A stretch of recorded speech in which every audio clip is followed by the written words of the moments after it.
নতুন আরেকটা ভিডিও নিয়ে চলে আসলাম আজকে একটা নতুন রান্না নিয়ে। কারণ রান্না করার আগে সমস্ত কিছু গোছগাছ করে নিয়ে রান্নাটা করলে বেশ ভালো হয়।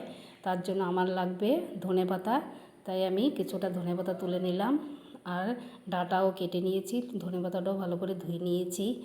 নিয়ে এখানে আমি ট্যাংরা মাছ দিয়ে করব, যেহেতু ট্যাংরা মাছে লবণ হলুদ এই চামচে 2 চামচ মতো লঙ্কার গুঁড়ো, লবণ হলুদ তেল আমি ভালো করে মাখিয়ে রেখেছি।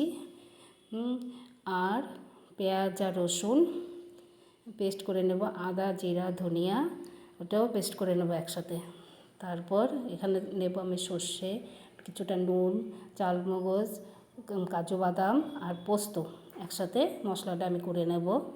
করে নিয়ে করা হয়ে নিয়ে তারপর ধনেপাতাটা লাস্টে বাটবো। কেন বলো তো, ধনেপাতাটা আগে যদি দিয়ে দিই তাহলে সেন্টটা চলে যাবে, তার জন্য আগে দিইনি।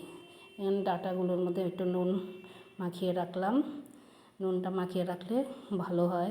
কড়াইতে কিছুটা তেল দিয়ে, কারণ যেহেতু আমি মাছের মধ্যে কিছুটা তেল আমি দিয়েছি, সেই অনুপাতে আমি এখানে অল্প একটু দিয়ে দিলাম একটু তেজপাতা জিরা দিয়ে ফোড়ন দিয়ে ডাঁটাগুলো আমি তুলে দিলাম। ডাঁটাগুলো ভাজা ভাজা মতো হয়ে গেলে তারপর আমি পেঁয়াজ রসুন আদা জিরা ধনিয়া যে পেস্ট করেছি সেই মশলাগুলো আমি দিয়ে দেবো।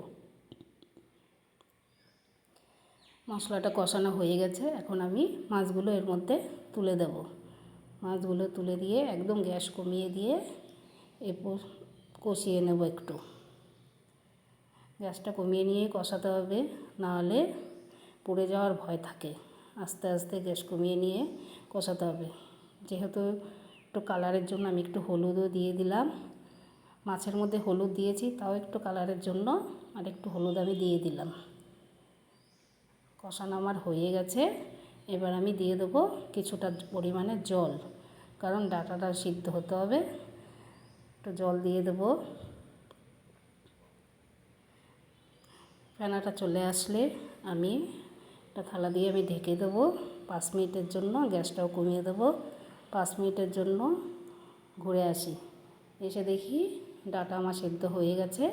এখন যেই মশলাটা আমি করে রেখেছিলাম সেই মশলাটা আমি দিয়ে দেবো। এটা আমি আগে দিইনি, কারণ এটা সর্ষে দেওয়া ছিল তো, তাই তেতো হয়ে যাওয়ার ভয় আছে, এর জন্য মশলাটা পরেই দিতে হয়।